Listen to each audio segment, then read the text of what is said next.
ကဲညီကိုတောင်းလွဲမင်္ဂလာပါဒီနေ့ကတော့ပွဲတွေရတဲ့ချန်ပီယံဒီနေ့ကတော့ချန်ပီယံချစ်ပွဲတွေကများတယ်ဗ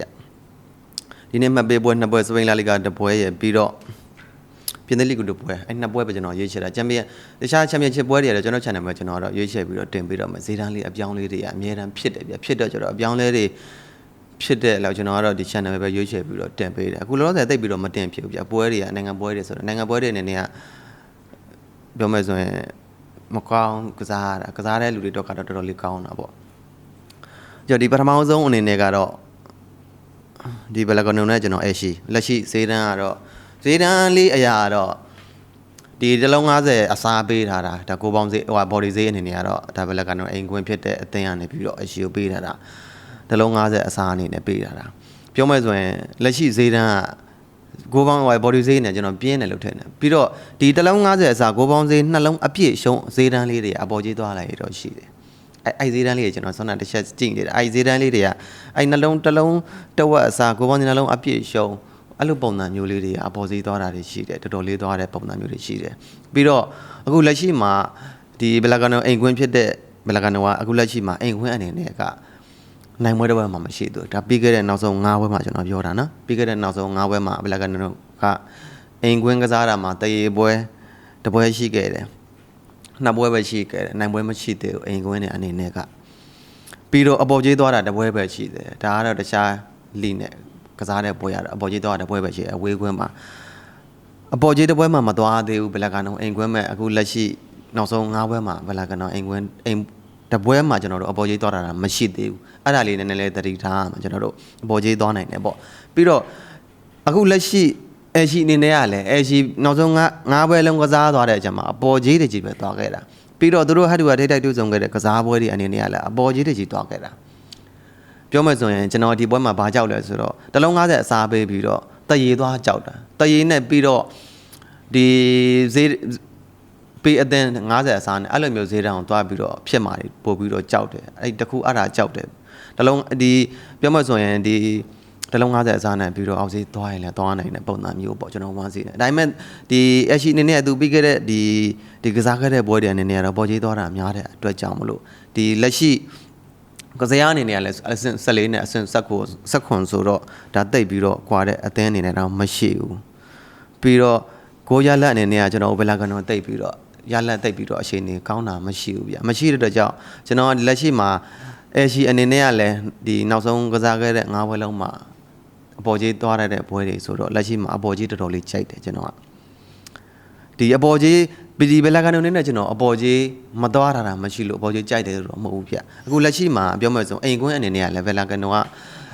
တပွဲမှနိုင်ထားတာမရှိသေးဘူးတရေပွဲတစ်ပွဲရှိခဲ့တယ်ရှုံးပွဲတစ်ပွဲရှိခဲ့တယ်ဆိုတော့ကျွန်တော်အနေနဲ့ကတော့ဒီပွဲမှာတရေပွဲပို့ကြောက်တယ်တရေပွဲကြောက်လို့ကျွန်တော်ကဒီဘယ်လာကနေနဲ့ဒီအရှိပွဲမှာကျွန်တော်က6ပေါင်းအောက်ကိုကျွန်တော်ကပို့ပြီးတော့ကြိုက်ပါတယ်ကိုနဲ့အကြိုက်တူမှာဆိုတော့ရွေးချက်ပြီးတော့ကစားနိုင်ပါတယ်နှလုံးကျွန်တော်တို့အပြည့်ရှုံးပေးထားပါတယ်နောက်တစ်ပွဲကတော့ကျွန်တော် PSG နဲ့ဒူလော့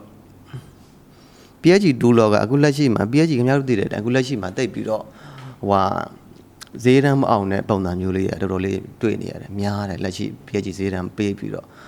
အခုလက်ရှိသူဈေး PSG ပေးသွားတဲ့ဈေးတန်းလေးကိုကျွန်တော်တစ်ချက်ပြန်ပြီးပြောကြည့်ပေးမယ်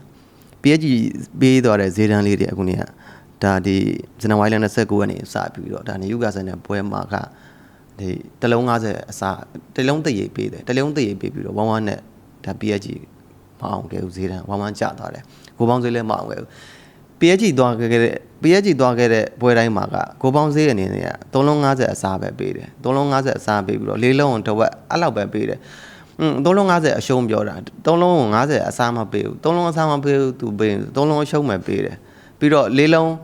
တစ်ဝက်အစား4လုံးအစားပေးတယ်4လုံးအစားပေးပြီးတော့ဒါ5လုံးပြည့်တဲ့ပွဲတွေလည်းရှိခဲ့တယ် PSG အနေနဲ့ကပြီးတော့မာဆေးနဲ့ပွဲမှာတလုံး90အစားပေးတယ်တလုံး90အစားပေးပြီးတော့6ပေါင်းဈေးကြတော့4လုံးတစ်ဝက်စားလာမသူ4လုံးအစားပေးပြီးတော့သူအဲ့တုန်းက3လုံးတစ်ဝက်အစားပဲပေးတယ်အဲ့တုန်းကအခု5ဈေးနဲ့ကိုပြတ်တော့အနိုင်ရရှိခဲ့တယ်တလုံး90အစားပေးပြီးတော့တလုံးတရေပေးပြီးတော့11နဲ့တရေကျသွားတယ်ပြီးတော့တလုံး90အစားပေးပြီးတော့5ဈေးနဲ့ဒါကိုပြတ်အနိုင်ရရှိခဲ့တယ် PSG ကပြီးတော့မတ်နဲ့ပွဲမှာနှလုံးအပြည့်ရှုံးပေးတယ်နှလုံးအပြည့်ရှုံးပေးပြီးတော့3စီးနဲ့ကိုပြအနိုင်ရရှိခဲ့တယ်မတ်တကူမှအနိုင်ရမရရှိခဲ့ဘူးအိမ်ကွင်းတွေအနေနဲ့အကြေးအောင်ခဲ့တဲ့ ပွဲကျွန်တော်အဲ့ဒါလေးတစ်ချက်ဟိုဖြစ်တယ်အိမ်ကွင်းကဒီတပွဲပဲကျွန်တော်နှစ်ပွဲပဲကြည့်အောင်ခဲ့တယ်တစ်လုံး90စီတန်းလေးတစ်လုံး90ကျတော့မာဆေးနဲ့ပွဲမှာလာမာဆေးဆိုတာလည်းအဆင့်3နေရာမှာရှိတယ်အခုလက်ရှိမှာသူ့အနေနဲ့တသိမ်းမကွာတယ်ပြီးတော့မိုနာကိုနဲ့ကလည်းမိုနာကိုနဲ့ကကျတော့တစ်လုံးအပြည့်ရှုံပေးတယ်တစ်လုံးအပြည့်ရှုံပေးပြီးတော့ကိုပေါင်းဆေးသွားတယ်ကိုပေါင်းဆေး3လုံးအပြည့်ရှုံပေးတာအဲ့တော့အဲ့ကျော်ဒီ1-3နဲ့ဒါကိုပြက်ရှုံနေခဲ့တယ် PSG ကအခုလက်ရှိမှာပေးထားတာနှလုံးတစ်ဝက်အစားပေးထားတယ်ကိုပေါင်းဆေးအနေနဲ့က PSG ဈေးမအောင်တဲ့ဘွဲတွေကတော်တော်လေးများပါပြီအခုလက်ရှိမှာဒူလောကလည်းအဆင့်လက်ရှိမှာအဆင့်9နဲ့ရက်အတင်းဖြစ်တယ်အဓိကကျွန်တော်ဒူလောကြည့်ရမှာဗျပြီးတော့ကိုပေါင်းဆေးအနေနဲ့လည်း3လုံး35အရှုံးပေးရတယ်3လုံးတစ်ဝက်အရှုံးမှာဒါမနခင်ပေါက်ဈေးအနေနဲ့ကတော့ဒါဆောင်းကျွန်တော်ဒီဆောင်းဈေးတန်းလေးတာမနခင်ပေါက်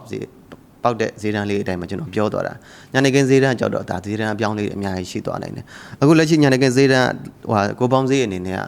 3လုံး35ပြအရှုံးပေါက်တာနှလုံးကိုပေါင်းဈေးဘော်ဒီဈေးနဲ့နှလုံး25ပြနှလုံး60အစားပေါက်တာတယ်ဘော်ဒီဈေးအနေနဲ့တူးလောတစ်ချက်ကြည့်ရမှာပြီးတော့တူးလောနဲ့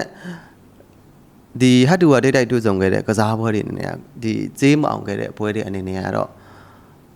အများကြီးတော့မရှိဘူးတူးလောအနေနဲ့ကလည်းအခုလက်ရှိမှာသူပြီးခဲ့တဲ့ဒါနောက်ဆုံးကစားခဲ့တဲ့ပွဲအဝေးကွင်းမှာကစားတာလဲဆိုရင်တပွဲအနိုင်ပွဲရှိခဲ့တယ်တခြားလီပေါင်းစုံပွဲတွေကတော့လီပေါင်းစုံကတော့ကစားနေကြတာပဲအခုလက်ရှိမှာတော့